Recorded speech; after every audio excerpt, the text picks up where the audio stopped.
రాష్ట్ర ప్రభుత్వం ప్రజలకు ఇచ్చిన వాగ్దానాలను తుంగలో తొక్కి ప్రజలు ప్రశ్నించకుండా ఉండేందుకు డైవర్షన్ పాలిటిక్స్ చేసి తప్పుదోవ పట్టిస్తుందని ప్రొద్దుటూరు మాజీ రాచమల్లి శివప్రసాద్ రెడ్డి తెలిపారు.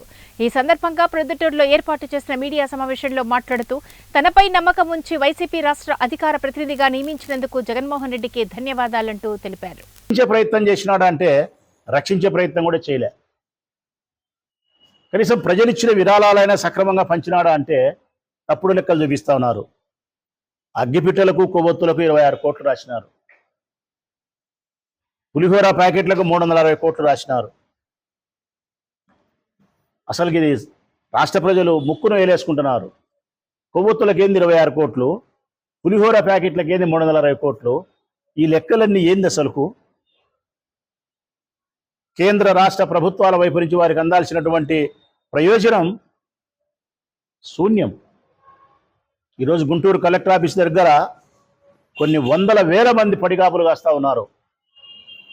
మాకు రావాల్సిన 10,000 ఎక్కడా, మాకు రావాల్సిన 20,000 ఎక్కడా అని చెప్పి. ఇంత వైఫల్యం మునిపెన్నడూ ఏ ప్రభుత్వంలో కూడా మేము చూడలే. ఇంత దారుణంగా ఒకవైపు విజయవాడ వరదలు ముంచెత్తితే, మరొక వైపు ఈ 4 నెలల కాలంలో పదుల సంఖ్యలో చిన్నపిల్లల యొక్క మానానికి ప్రాణానికి రక్షణ లేదు. 1 కాదు 2 కాదు రాష్ట్ర ప్రజలారా, పదుల సంఖ్యలో. ఇది అమానుష్యము, దుర్మార్గమైనటువంటి చర్య, పైశాచికమైనటువంటి చర్య.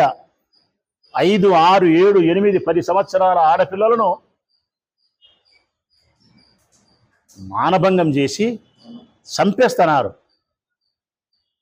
శవాలు కూడా గల్లంతైతున్నాయి, మృతదేహాలు కూడా దొరకడంలే.